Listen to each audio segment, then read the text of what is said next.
Hello friends, Radhe Radhe. कैसे हैं आप सब लोग? आशा करती हूँ कि आप लोग अच्छे होंगे। तो आज है दिवाली का दिन और मैं कर रही हूँ यहाँ पर बेसन चक्की बनाने की तैयारी। तो सुबह खाना बनाने के बाद सीधा नहाकर आई थी और फिर लग गई थी अपनी तैयारी में। तो इस बार मैं हो गई थी दिवाली पे बहुत ही लेट। वैसे तो 2-3 दिन पहले ही ये सारी चीज़ें बनाने की रहती है, लेकिन इस बार मैं चली गई थी अपने गांव, क्योंकि हमारा जो खेत है वहाँ पे ट्यूबवेल हमने नया लगवाया है। तो उस वजह से मैं मेरे हस्बैंड के साथ में चली गई थी। तो वहाँ से मैं धनतेरस के दिन आई और फिर बहुत ज़्यादा थक गई थी, दोपहर का टाइम हो गया था, तो इस वजह से पूरी साफ़ सफाई नहीं हो पाई थी। तो दिवाली से एक दिन पहले ही मैंने साफ़ सफाई की। तो ये सारी चीज़ें वैसे तो धनतेरस के दिन से ही बनानी शुरू हो जाती है, क्योंकि पिछले साल भी मैंने धनतेरस के दिन या एक दिन पहले ऐसे ही कुछ बनाने शुरू कर दी थी। लेकिन इस बार हम लोग वहाँ से आए, उसके बाद फिर सामान लेकर आए थे, जो जो चीज़ें घर पर नहीं थी, किराना वगैरह लेकर आए थे। उसके बाद फिर आज दिवाली के दिन मैंने बनाना शुरू किया था। तो सोचा सबसे पहले बेसन चक्की से ही शुरुआत कर देती हूँ, क्योंकि ये सारी चीज़ों में बनाने में थोड़ा सा टाइम लगता है, बेसन चक्की वगैरह बनाने में। तो ये काम मैं सबसे पहले कर लेती हूँ, उसके बाद गुलाब जामुन वगैरह भी बनाऊंगी। तो आज शाम को लक्ष्मी पूजन भी करनी थी, तो इस वजह से मैं जल्दी लग गई थी, क्योंकि पूरा दिन हो जाता है ये सारी चीज़ें बनाने में। और वैसे भी तीज त्योहार के दिन तो टाइम लगता है, ये सारी चीज़ों को मैनेज करना पड़ता है। तो मैंने पूड़ियाँ बेल ली थी बेसन की, और यहाँ पर मैं घी में ही तल लूँगी इनको। तो चाहे घी कम भी रहता है तभी मैं इनको घी में ही तल लेती हूँ। और वैसे भी दिवाली हो या कोई सा भी तीज त्योहार हो तो चीज़ें तो लगती है, और जिस हिसाब से हम कोई सी भी चीज़ें जैसे बेसन चक्की हुई या और भी बहुत सारी चीज़ें रहती है, तो जो चीज़ जिसमें बनती है उसी में अच्छी लगती है। तो टेस्ट भी उसी चीज़ का आता है। जैसे इसको अगर मैं तेल में तलूँगी तो फिर इसका तेल जैसा स्वाद आएगा, तो इस वजह से मैंने थोड़ा सा घी कम लिया था, एक एक पूड़ी निकल जाए ऐसा। और फिर सारी पूड़ियाँ मैंने एक एक करके निकाल ली थी कम फ्लेम पे ही। तो अच्छे से तलने के बाद फिर मैं इनको ग्राइंड कर लूँगी, उसके बाद फिर अपने हिसाब से बनाऊँगी। तो हमारे गांव में वैसे तो तीज त्यौहार बहुत अच्छे से मनाते हैं। दिवाली हो, दशहरा हो या नवरात्रे हो, कोई सा भी तीज त्यौहार हो तो बड़े खुशी से मनाए जाते हैं गाँव में। और 2 से 3 दिन चलते हैं, कुछ भी बनाते हैं, खाते हैं। तो मतलब तीज त्योहार की अलग ही रौनक होती है गाँव में। शहर के लोगों के पास इतना टाइम नहीं रहता है, क्योंकि जॉब वगैरह करते हैं, तो सारी चीज़ें एक लिमिट में होती हैं। लेकिन गाँव में तो हर एक चीज़ अनलिमिटेड होती है। जो भी गाँव से हो, मेरा वीडियो देख रहा हो, तो प्लीज़ कमेंट ज़रूर करना कि आप लोग अपने गाँव में कैसे दिवाली मनाते हैं, कोई सा भी तीज त्योहार कैसे मनाते हैं। तो हमारे गाँव में तो हमारी वैसे गाँव से दूर है हमारी ज़मीन, तो हम लोग खेती बाड़ी का काम तो नहीं करते हैं, घर में ही रहते हैं। और गाँव में मतलब जाने का काम भी नहीं पड़ता, लेकिन रहते गाँव में ही है। तो वो रौनक अलग ही रहती है गाँव में रहने की, गाँव की चीज़ों की, गाँव के लोगों की। तो बड़ी खुशी मिलती है कि हम लोग गाँव में रहते हैं। तो जो जो चीज़ चाहिए रहती है, वैसे गाँव में हर एक चीज़ अवेलेबल नहीं होती है, लेकिन हमारा मार्केट पास में पड़ता है, तो हम वहाँ से लेकर आ जाते हैं सारी चीज़ें। तो मैं थोड़ा सा लेट थी, लेकिन फिर भी मार्केट से सारी चीज़ें लिस्ट बना ली थी, तो सारी चीज़ें मैं लेकर आ गई थी। तो इसमें थोड़ा सा फूड कलर डाल दूँगी ऑरेंज, ताकि बेसन चक्की में बहुत अच्छे से कलर आ जाए।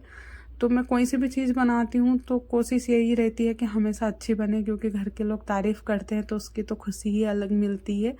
जैसे सास ससुर रहते हैं घर में, तो वो लोग तारीफ़ करते हैं तो इतना मतलब मन को सुकून मिलता है कि चलो इस चीज़ के लिए हमने मेहनत की, तो ये वाली चीज़ तो अच्छी बन गई थी।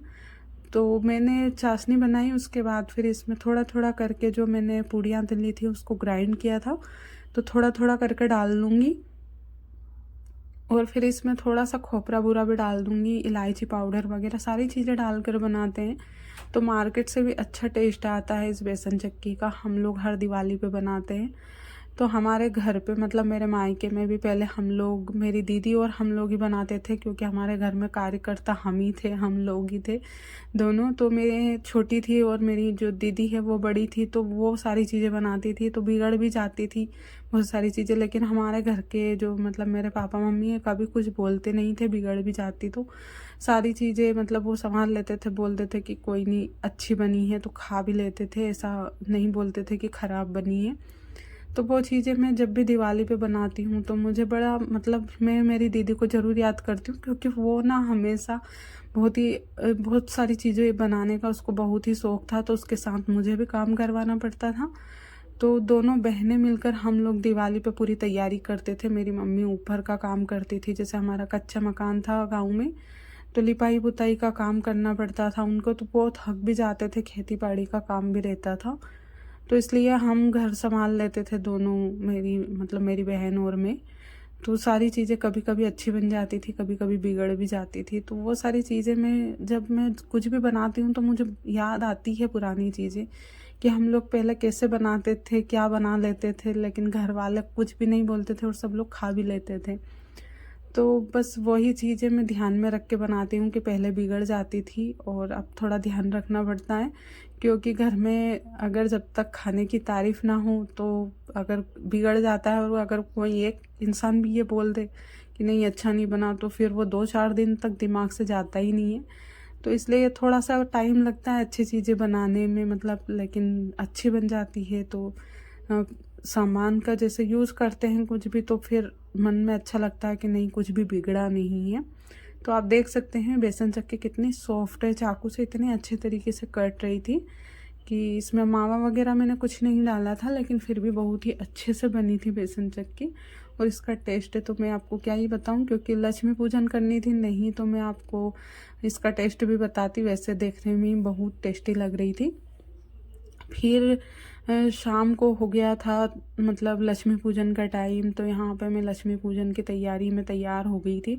तो कमेंट करके बताना मेरी साड़ी कैसी लग रही है। तो इसका बहुत ही फीका लाइट कलर है, तो मुझे बहुत पसंद आया था। तो ये मेरे अंकल के यहाँ की साड़ी थी, तो बहुत ही अच्छी लगी थी, तो मैंने दिवाली के दिन ये वाली ही पहनी थी। तो फिर लगाने लग गई थी मैं दीपक लगाने के बाद फिर करूँगी लक्ष्मी पूजन की तैयारी, और फिर उसके बाद फिर बनाऊंगी खाना। तो यहाँ पे मैंने दीपक लगाने की तैयारी कर दी थी और लक्ष्मी पूजा की भी पूरी तैयारी हो गई थी मेरी, बस पूजन करना ही बाकी था। तो सारी चीज़ें तैयार करके मैंने पहले ही रख दी थी। तो सबसे पहले मैं दीपक लगा देती हूँ, थोड़ा थोड़ा अंधेरा होने लग गया था, और उसके बाद मैंने एक परात में पूरे दीपक रख लिए थे और छत वगैरह सभी पे मैंने लगा दिए थे। और देखो आज पूरा गांव जगमगा रहा था दीपक से। तो कितना अच्छा लगता है ना जब हम हमारे तीज त्योहार मनाते हैं और ऐसे सबको मनाते हुए देखते हैं। तो चारों ओर दीपक ही दीपक जल रहे थे। तो वैसे तो लाइट का उजाला रहता है, लेकिन इन दीपकों की रोशनी ही अलग थी। उसके बाद दीपक लगाने के बाद फिर मैं आ गई थी लक्ष्मी पूजन की तैयारी में।